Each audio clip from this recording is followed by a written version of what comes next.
So I think we can start. So good afternoon, and thank you for coming to this session. So this is a special session. It's not like our regular seminars on technical issues. So the plan today is to discuss something that is quite horizontal, that should encompass all our activities independently of in each area we specifically do our research, because the idea is to discuss some principles about how to do research and development under some basic principles of ethics and responsible research. That is a topic that is becoming very important nowadays, and all research entities need to pay more attention to this, as well as each one of us as individuals. We need to be aware of these principles and to make an effort to put them in practice. Let's start with first the key ideas. I guess that most of you are familiar with them, but nevertheless, it is good to focus our attention on what we are discussing.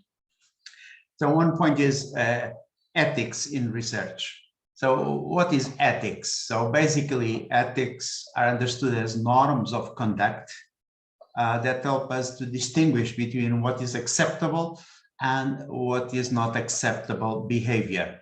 So as researchers who are involved in a community, in the society in general, and especially the research community has some principles regarding what is acceptable and what is not acceptable as behavior.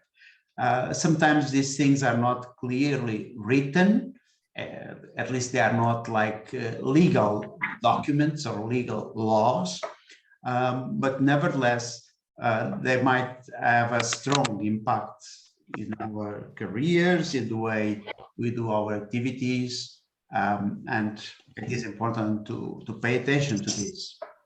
So why is ethics in research important? Well, from a philosophical point of view, you know that we do research on top of what other researchers have done. So each one of us puts like a brick in a wall or in a building, and other people that come after us will use our results to build on top of our results, and so on. So it is very important for building sound scientific knowledge that we can trust in the methods and the approaches and the ways people have done this. So this is a very important principle. On the other hand, we know that most research nowadays is supported by public funds. So we become accountable for the way we exercise our activity as researchers. Some years ago, this was not so important. I mean, people would not pay so much attention to these issues, but nowadays they are really critical. And the reason for this session today is to promote more discussion inside our research community, our research center, about these issues. You also know that we live in a time where there is strong competition. So as researchers or even academic people, we have to compete with others to get access to positions or to get access to research projects, to get funds. So everything,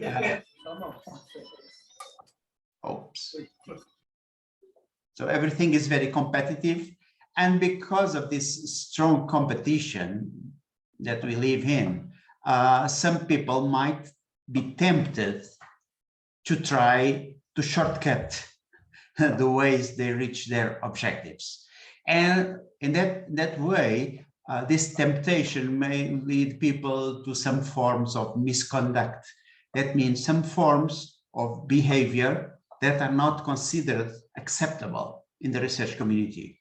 Some of them are very well known to all of you, like fabrication of data in order to get the results that you would like to get, falsification of results or conclusions. Plagiarism is a very well-known one, and all of you are aware of how important this point is. But also not giving credit to other people, which corresponds to a form of intellectual theft, and more. And you can become amazed how creative people can become when it comes to find tricky ways to survive in a very competitive world.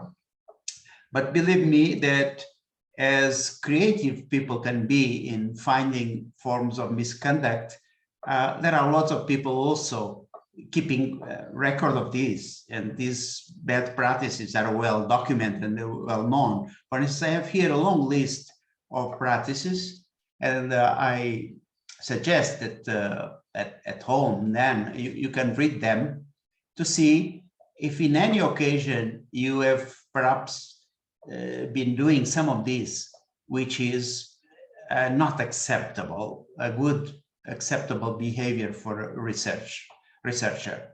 So we really need to pay attention to these things and be aware that the research community itself has the duty to promote good practices. And because of that, there are many researchers around the world that are collecting this kind of examples about bad practices so that others might avoid falling in this trap. Okay. Of course, sometimes people enter in some form of misconduct just because of ignorance, because of not being aware that this is not an acceptable practice. But the idea of this session today is to bring to your attention the importance of these points, so that inside the center, the research center, we can create a culture of responsible research.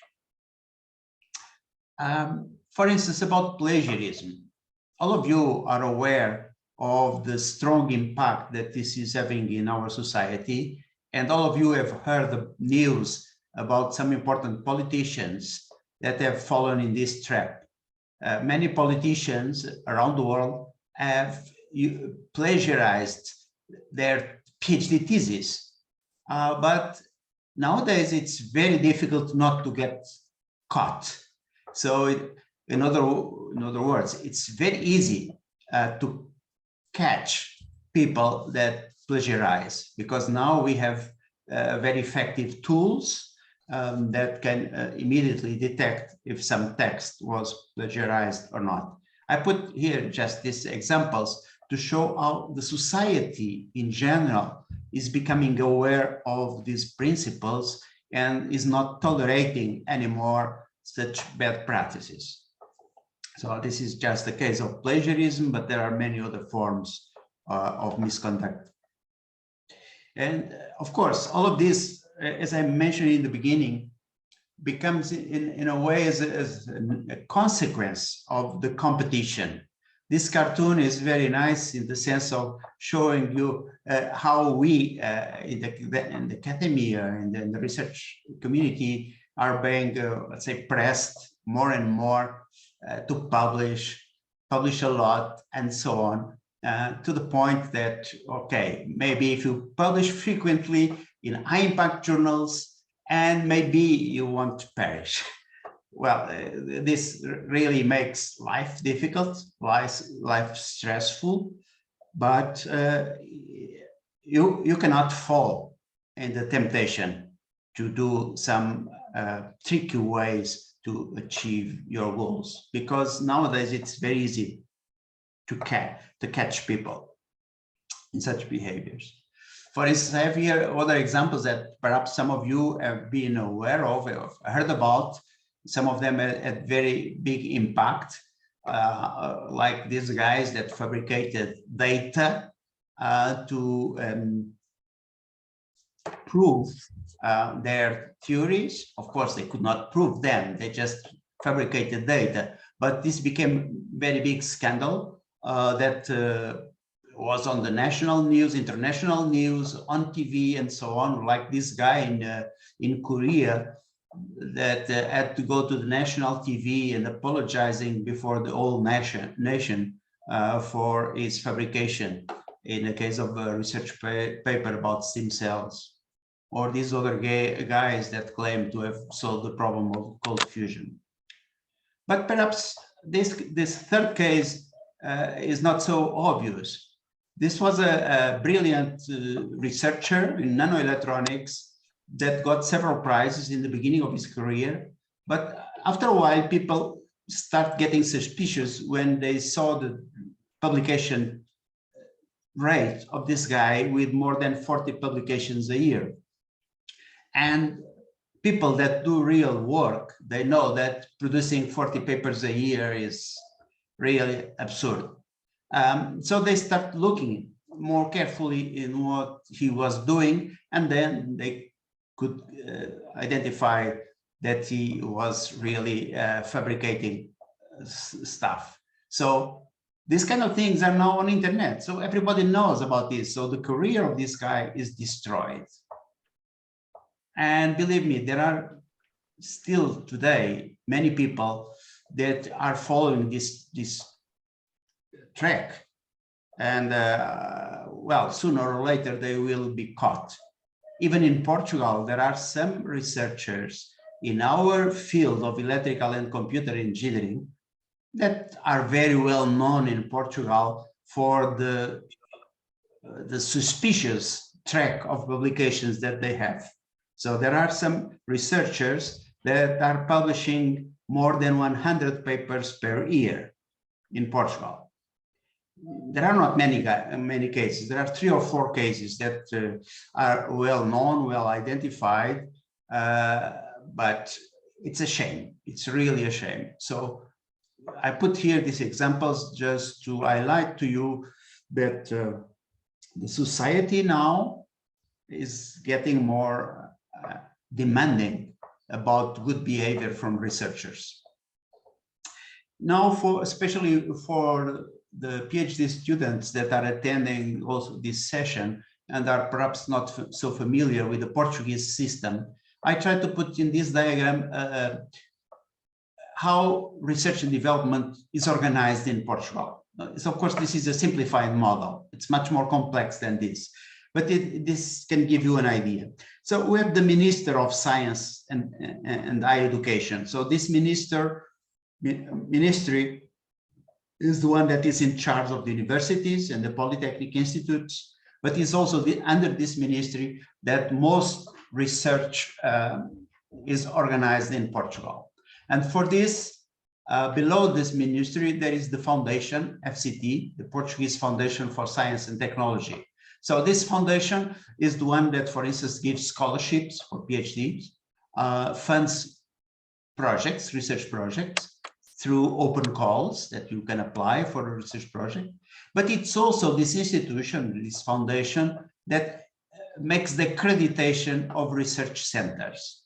So most research in Portugal is effectively done in research and development units, R&D units, like our center. So CTS is one of these centers in Portugal where research is done. More recently, the foundation has created another kind of entity that is called associated lab. An associated lab is a kind of association or network of several of these research units under one common topic. For instance, our research center, CTS, is now part of one associated lab that is LASI, that was just started this year, about intelligent systems. Okay? And again, it is this foundation that does the accreditation of these labs. So not everybody can be an associated lab. It needs to be accredited by this foundation. And the foundation also conducts periodic evaluation and gives funding to these centers. Then there is finally another type of entity that some of you might have heard about, that is the collabs, collaborative labs. So this is a different type of entity. It can be seen as a kind of association, again, of universities, research and development units like our center, or enterprises, private enterprises, other organizations. And the idea here is more focused on innovation rather than on research and development. So the idea of these entities is to promote the creation of new products, the exportation of new technology, and so on. So it's much more applied perspective than research. And because of that, it depends on this foundation to give accreditation, but it also relates to the Ministry of Economy, as it can be understood. Okay, this is a global overview. Now, our research center is here. So we are accredited by FCT Foundation. So we have a contract, and you have to do some things according to some commitments that we made with the foundation. And when we were evaluated last time, about 4 years ago, 5 years ago, we were asked to make some commitments about issues that are related to ethics in research and also responsible research. I just extracted a few sentences from the contract that our center has with this national foundation, just to show you what I'm saying. So we promise to be very committed to promote good research practices, namely research ethics, responsible research, equal opportunity. We also committed to train early stage researchers and PhD students on these aspects. We mentioned that we are particularly concerned with avoiding honorary authorship of publications, and for that we promise to follow as much as possible the rules of IEEE for authorship. And we also are committed to keep a continuous effort to improve these practices. So this was part of the contract we signed with the foundation. Additionally, we also mentioned that we would adopt the good practices of the European Charter for Researchers. So this is an European initiative that established a number of principles. I put here just highlights of the main topics about research freedom, ethical principles, professional responsibility, and so on. So these are a set of principles that are part of this charter for European researchers, so that intend to create a culture of good practices all over Europe for doing research. So we also committed to our foundation to adopt these kind of principles in our institute, in our center.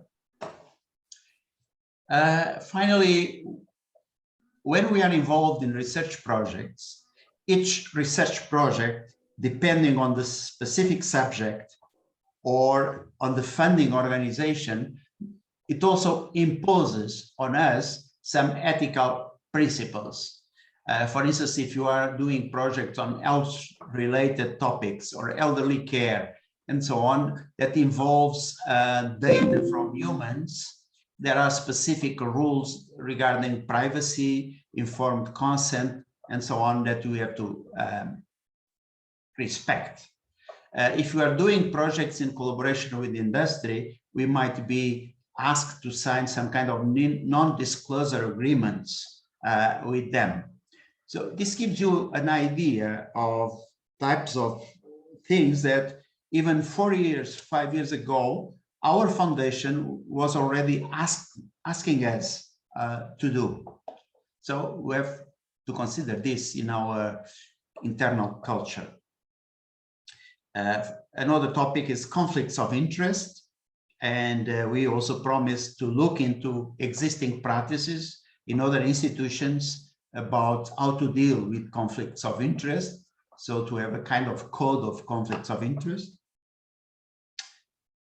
So this sets the scene. Now, what makes it more difficult?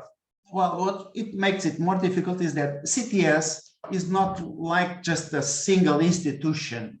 So CTS is not like an organization, a legal entity, but CTS is more like a federation of researchers. So all of us have links to different institutions. Some of us are professional employees of some organizations. So most of us, or many of us, are employees of Nova University of Lisbon, in particular from the School of Science and Technology. So we have employment contracts with this institution. Some of us are employees of a Polytechnic Institute of Lisbon, Polytechnic Institute of Setúbal, Polytechnic Institute of Belgium, and some of us are just researchers at Uninova, that is an associated institute in our campus that also relates to the Nova University of Lisbon. So what is CTS in reality? CTS is just the grouping of all these people that have kind of common interests in terms of research. And so it forms like a research ecosystem. But our contractual commitments are to different organizations. But in terms of research, we are all doing our research on a voluntary basis. We joined CTS voluntarily to be part of this community. And this community is then accredited or recognized by the Portuguese Foundation for Science and Technology. So, and it is this foundation that evaluates us periodically. And it is this foundation that gives us some direct funds for the center and other funds through projects. And of course, other projects we get from other sources like the European Commission and even private sources and so on. So this is the full schema under which we are. As a consequence, it means that each one of us, so if you think about a researcher in CTS, each one of us is in fact subject to different RRI spaces. So RRI means responsible research and innovation. So we are subject to the rules, to the principles of different spaces. First of all, we are subject to the rules of our employer. So if we are employed by the university or by the Polytechnic Institute and so on, our institutions have some principles, some codes of ethics and principles about responsible research that we all have to comply with. Then, because we are part of CTS, we should also be compliant with RI principles of CTS that should be complementary to the principles of our employers. And when we are involved in one specific research project, then we have to also deal with the specific conditions of that project. Or if you are a member of one scientific society, for instance, many of us are members of IEEE or other societies, these societies also have codes of ethics that we have to comply with. So in reality, each one of us needs to conduct our professional activity, our research activity within this multidimensional scope. It is important that we understand this. But the topic for today is just about this grid part here. So what should be the principles specifically for CTS? Well, some of us are involved in one European project that is called ETNA. So ETNA is an European initiative devoted to help institutions or help organizations to create a code of ethics and a code of good practices for research. And since we are involved Estás tão animado com o que o Camarinha diz que nem vês o chat. Okay. So since we are involved in this initiative, we took this opportunity to try to benefit from what was done in this initiative to help us refine our commitments towards the foundation. Okay. So this ETNA, and in fact, is an European initiative that aims to implement a system of ethical governance and compliance with RRI for the universities, polytechnic institutes, so higher education in general, funding and research centers. Okay, so you can get details about this if you would like in the website of this initiative. For instance, they have identified a number of benefits that organizations like our center could benefit from adopting the principles that they have collected and organized. For instance, to increase the credibility and reliability of our organization. So more and more organizations have to be involved in collaboration with others, and they need to trust others. So if we have a good set of principles regarding RRI and ethics, then our credibility, it can increase, the others can better trust our behavior and the way we work and so on. So there is a list here. I'm not going to read all of this. I can give you this later just as documentation. But this is just to illustrate some of the objectives of this project.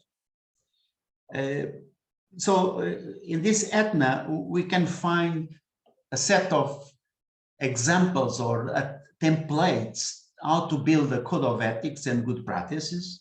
They also elaborated how to organize a kind of ethics committee inside institutions, and even a kind of ethics hotline in the institutions to facilitate the implementation of these principles, and also to facilitate that people interact with this system.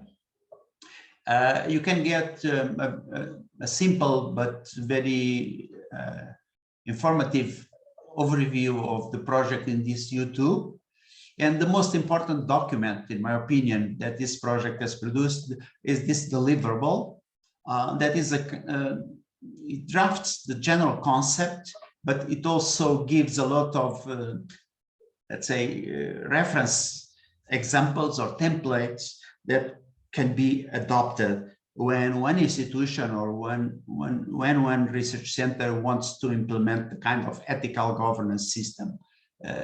Of course, it has to be adapted to the reality of each case, but it can save a lot of time if we pick the effort of these guys, because they made an extensive analysis of lots of situations in many countries in Europe, in many institutions. So it's really an excellent synthesis of material that can be used.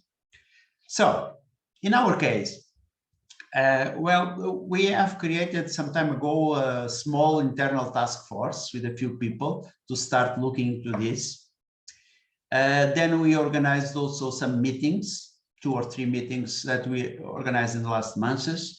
Well, I just made some direct invitations to some people that I knew that were interested or potentially interested in this topic, just to start preparing some material. But out of this initial preparatory work, we generated 3 key documents. So these documents are strongly influenced or benefiting from the previous project that I mentioned. So we got inspiration and material from these documents of these guys, and then we generated 3 proposals for internal documents for our center. One is a code of ethics and good practices in research, innovation and innovation. Another one is specifically for open access. so kind of guidelines on open access. And the third one is about gender and inclusion equality plan. So the purpose today is to give you just a kind of guide how to read these documents. And later on, I will ask you to please check the documents. By the way, if you want, I put these documents in the chat, so you can download them now from the chat, but later on I can also send them by email. So we'll give now a brief overview of what you can find in each one of them, starting with the Code of Ethics and Good Practices. So this is, they are all short documents, nevertheless. So in this document, the first chapter is about the principles and values in RRI that CTS would adopt. And as promised to the Portuguese Foundation, we just followed the European Charter for Researchers. So in a way, this is a kind of copy and paste of the principles defined at the European level by the European Charter. And this includes this one. So I put only here the titles. We didn't invent anything. And then in the document, we have the description of each one, like research freedom, ethical principles, professional responsibility, professional attitude, accountability, and so on. So this is good. So it's 2 pages describing these general principles that should guide our behavior. Then we have one section about research integrity. And on research integrity, we focused on a number of topics. One of them is authorship, because this is a critical point in all research institutions. So in authorship, we address the issue of identifying authors. So who are the authors of each paper or each publication? And basically, we are suggesting to follow the rules of IEEE, that are these ones here on the top left. But we have seen that most European institutions are adopting similar types of rules. We also make some recommendations about the order of authors, about creation of digital profile. So nowadays, all of us need to create our profiles in different systems like ORCID, like the foundation database, and so on. And some regulations or recommendations about correcting errors and public retraction in case of mistakes or faults. So this is about authorship. Then there is one section about publication and research dissemination. We make also in this document a number of recommendations about the publication channels. The main summary or the main message is to choose especially high-quality channels, like high-quality journals, namely journals indexed in the Science Citation Index and Scopus at the level Q1 or Q2, good quality conferences that are indexed, and so on. And we also have one section about misconduct forms in research and publication.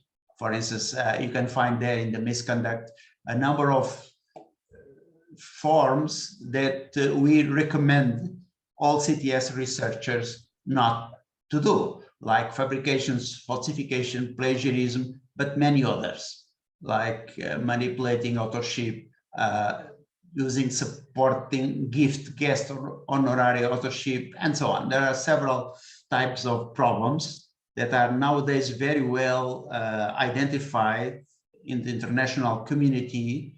And as we have seen in the Etna project, they could establish this list of unacceptable practices as part of the current European culture of what should be responsible research.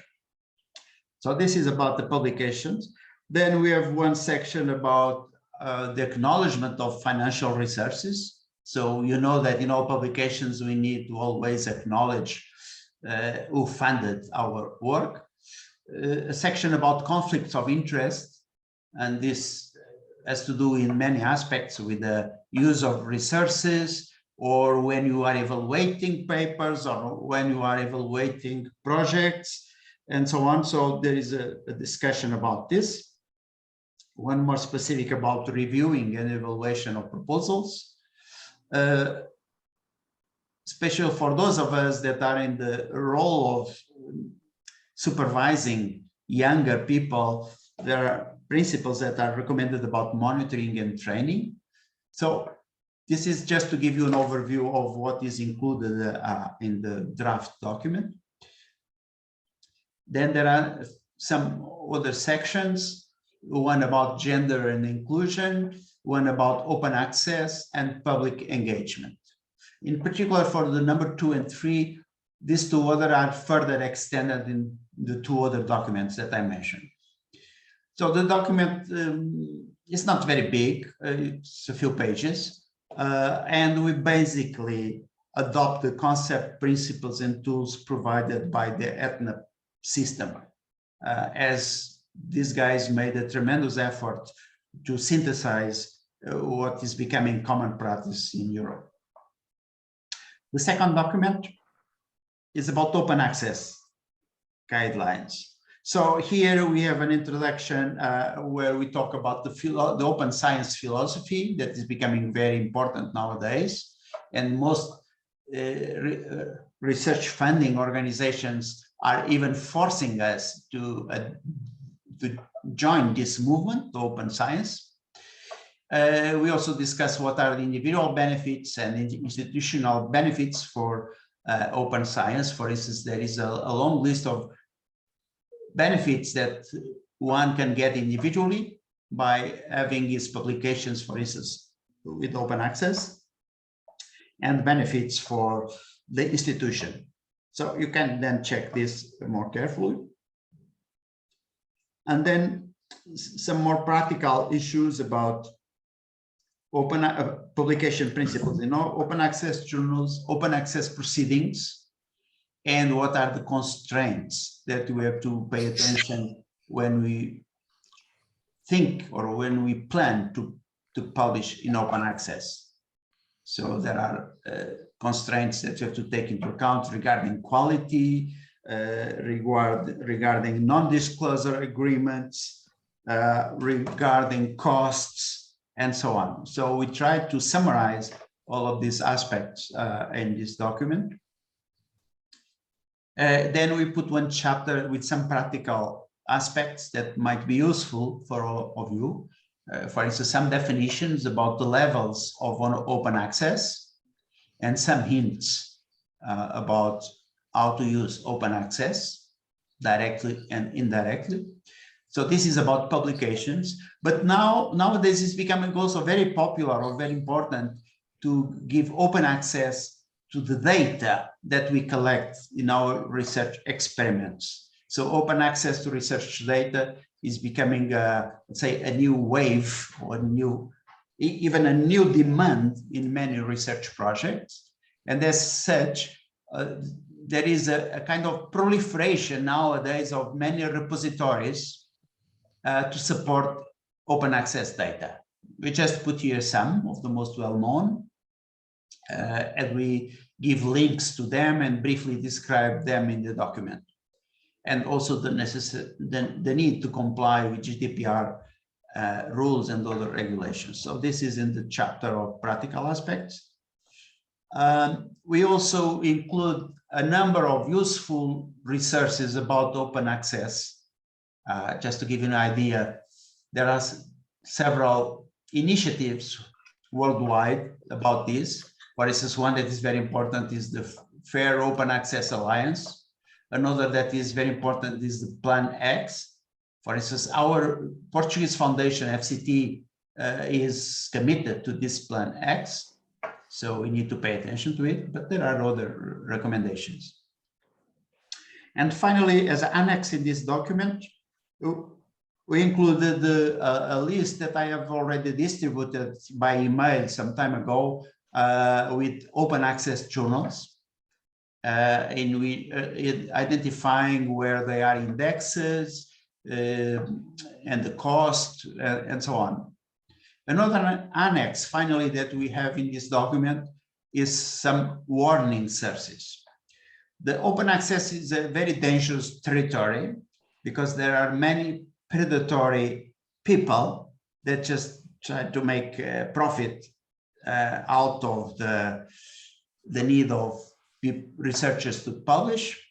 So there are lots of journals that are not very recommendable, that are even called predatory journals. And some people spend time organizing lists of these. There is a very well-known list of predatory journals, so that we included in this document, and also questionable conferences. There are lists of questionable conferences that you should be very careful not to submit papers to such channels, because then it's not good for your curriculum, it's not good for the image of our research center. So this is basically what these two documents are about.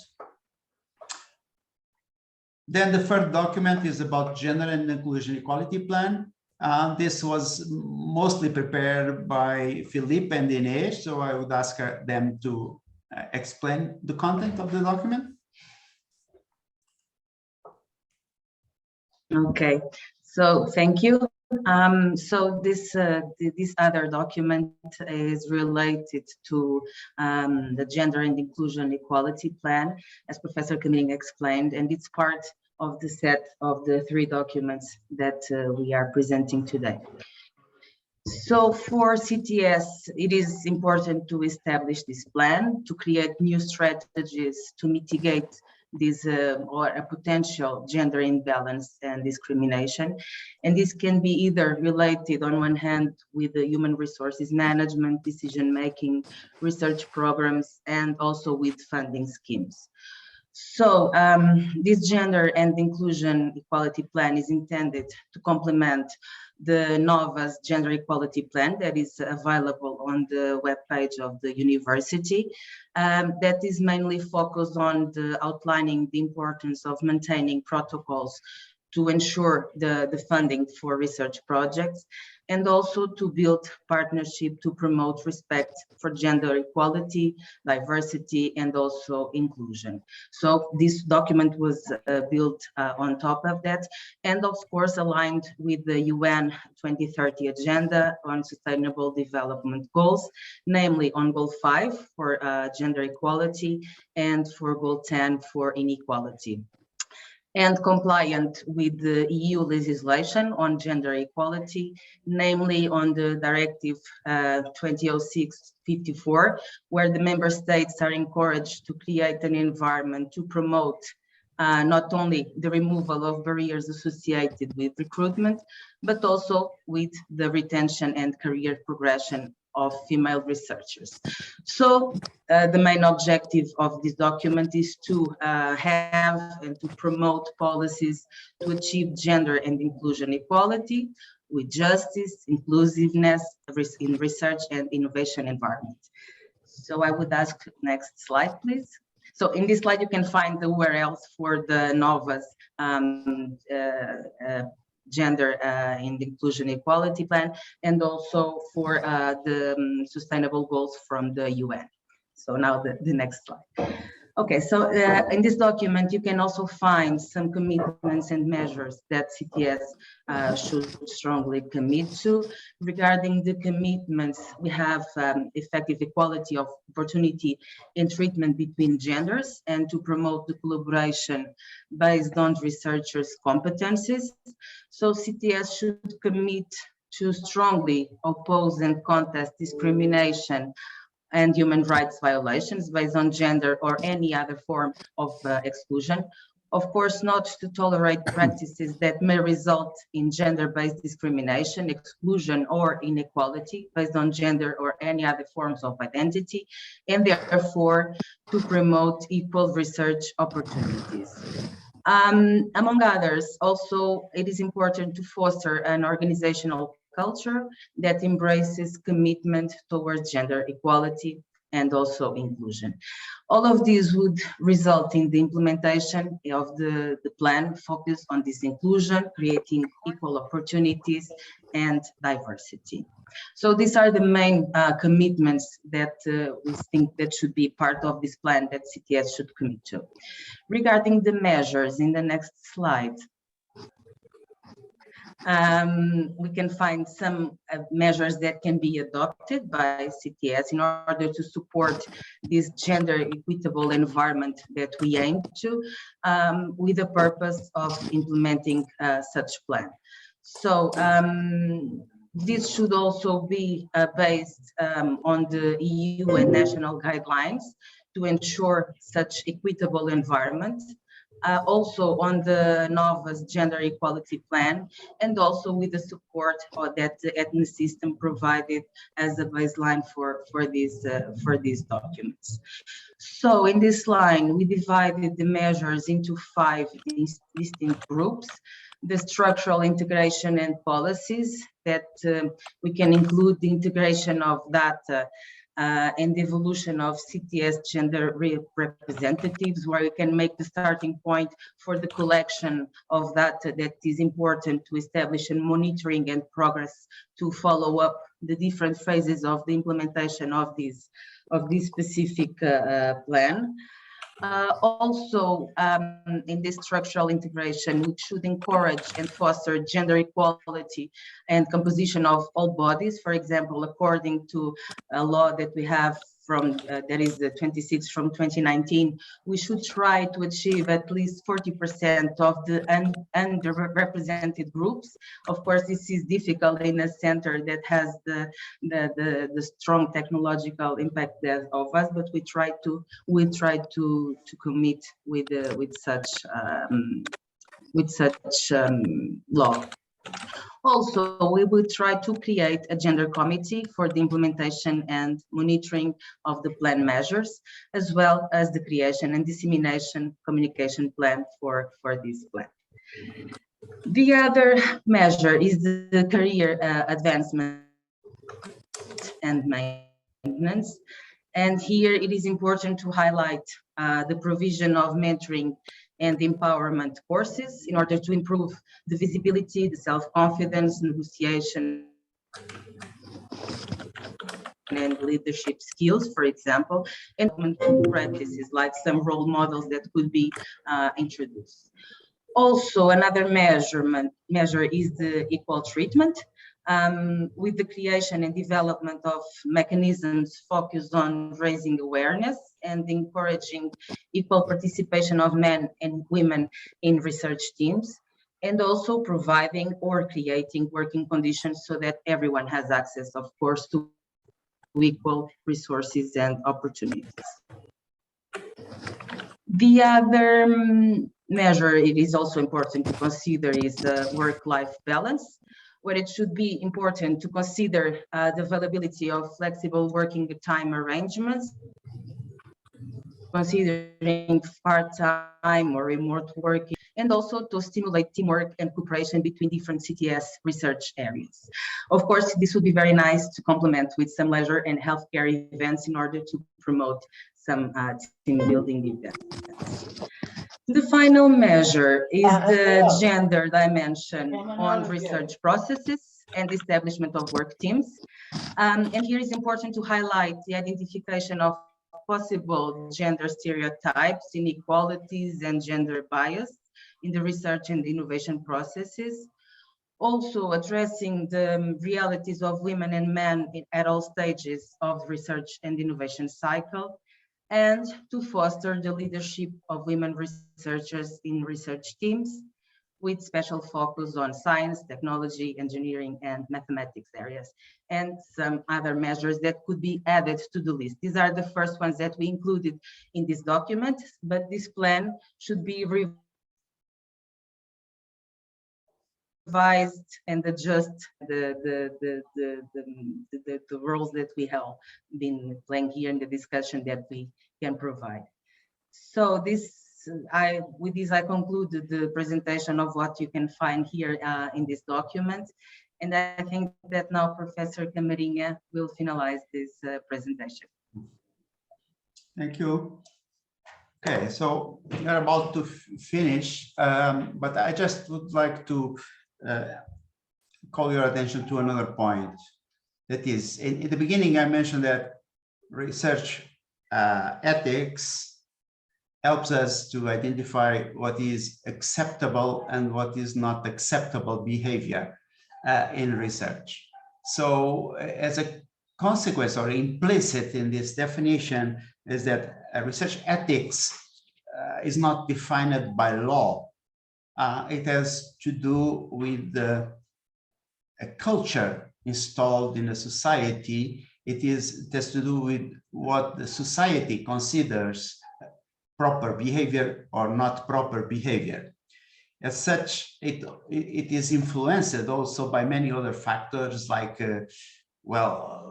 local cultures, religion, political system, and many other aspects. So we cannot probably talk about research ethics at the global level as a common idea for all over the world.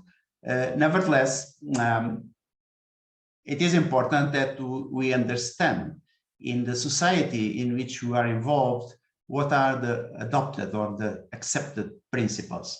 I found this very interesting map here. It's a different way of looking at the world from the perspective of traditional versus secular or rational values on one axis. The other axis is societies that are more concerned with survival, other societies that are more concerned with self-expression values. And if you put the different regions of the world into this map, you can generate something that looks like this. So you see that some regions of the world are more concerned because of different reasons with survival. They are very traditional, for instance, like African countries and Islamic countries. They have a strong sense of tradition, family values, and so on. But for instance, in Latin America, you can see they are giving more value to the self-expression, but still very traditional. And then when we come to Europe and other areas, you also see very different Europes. For instance, you have the Catholic Europe and the Protestant Europe that are quite different in terms of which values these societies give more importance. So, of course, this is not strictly related to the topic that we're discussing, but it helps us to understand the following. What might be considered ethical in one society or in one region might be considered unethical in another society. So if that's the case, how can we live with that diversity? Well, first of all, we have to live with diversity. So we have to be able to respect different values, different cultures, of course. But since more and more we are involved in collaborative projects, collaborative initiatives with colleagues from all over the world, it is important that we clarify from the beginning of any collaborative initiative, any collaborative project, we clarify what are the values that we adopt in our research activity, in our professional life, because this would help a lot in avoiding conflicts, avoiding misunderstandings.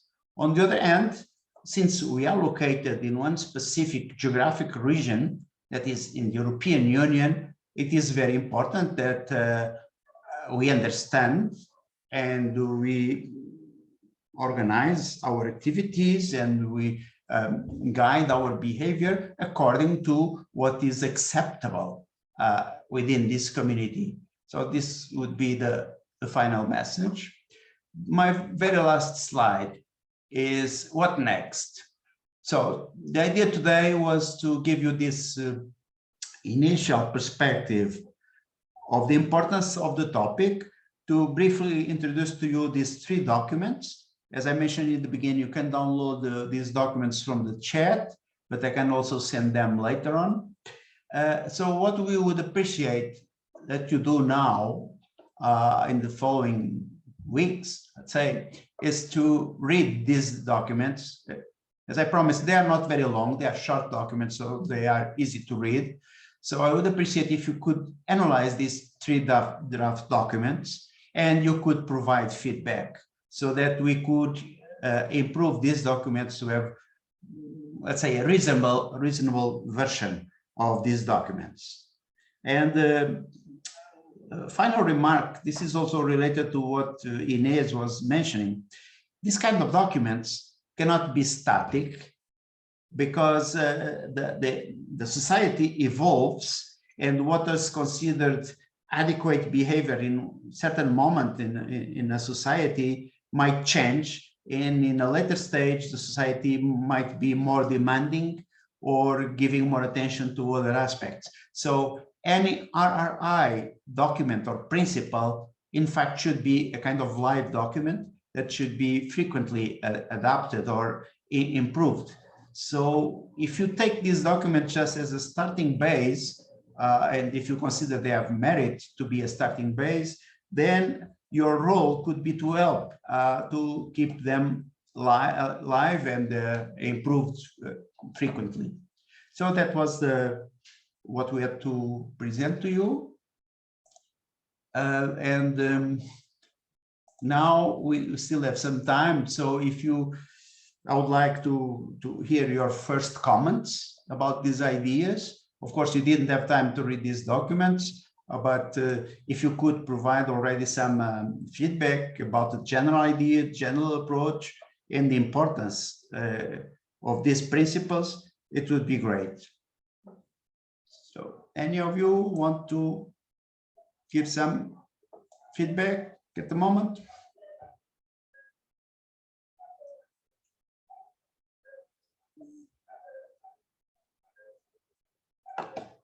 Yeah, lots of enthusiasm. So no one has anything to say about this?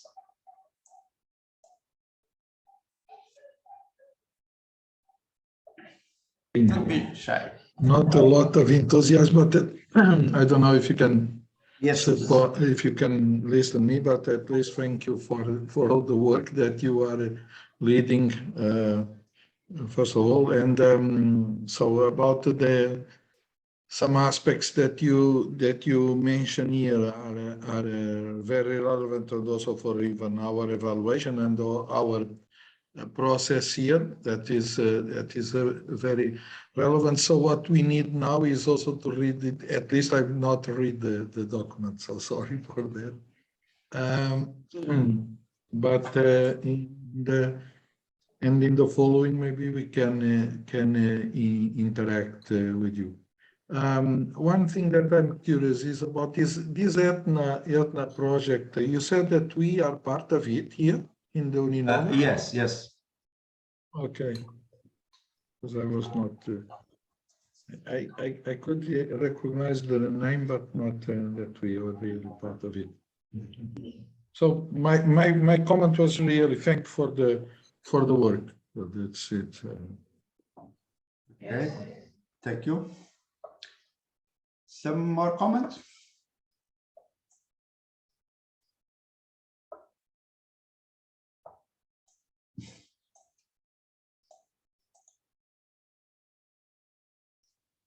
So don't be afraid of talking, okay?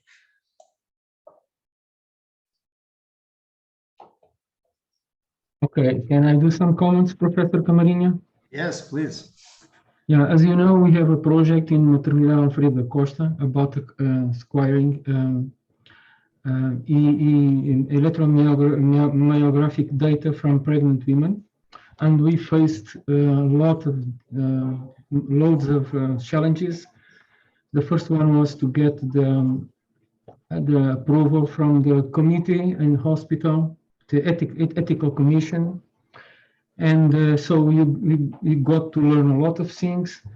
It is a very complex world. For instance, every time we changed, we had a new student, a master student involved in that project, we would have to submit that a new person was a new kid on the block, as I would say, and they would have to approve the new kid on the block, and really is a complicated world. And also we got to know the still more complex world of device approval, which is really another thing with lots of surprises. We have an idea that approving a medical device is fault-free. If it is approved, it's because it's okay, you can use it. And we learned that there's nothing like that. That's a lot of variables.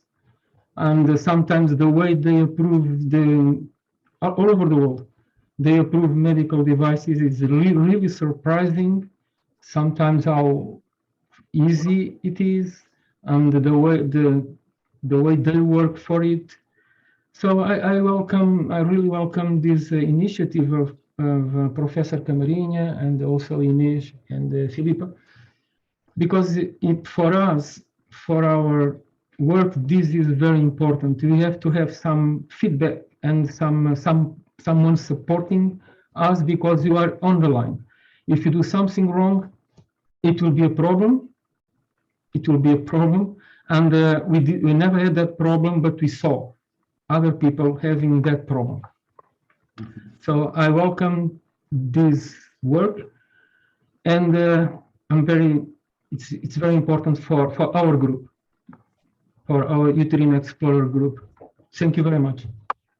Okay, thank you.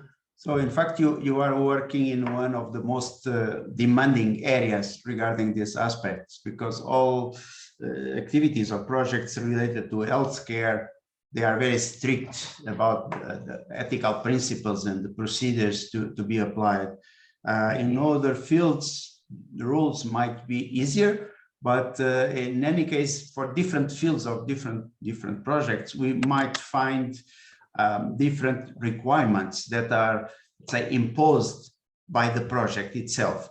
So in this document, we did not try to cover all the specific aspects of different fields, because these aspects are already covered by the programs under which we run those projects. So what we try to put in this document is some kind of more general umbrella for all our activities as a center or a research community,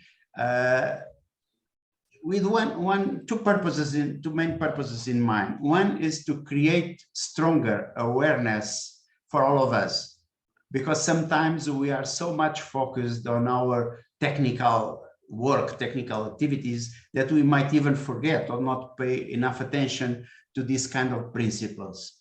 And the second purpose is, I believe it is important for the credibility of our center and for the public recognition, for the image of our center, to also announce that we as a group adhere to these kind of norms or these kind of principles that are becoming common practice in Europe.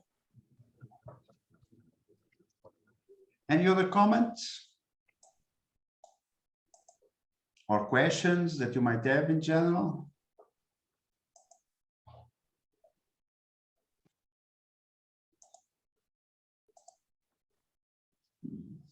So, of course, we're not expecting that you would have specific comments about the details of these documents, because you have to read them before. But I would like to hear from your general impression about the importance of having such kind of guidelines for our center.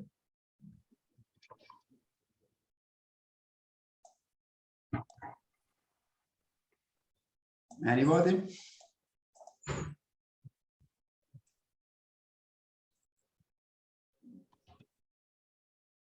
So does it mean you are all convinced, or does it mean the opposite?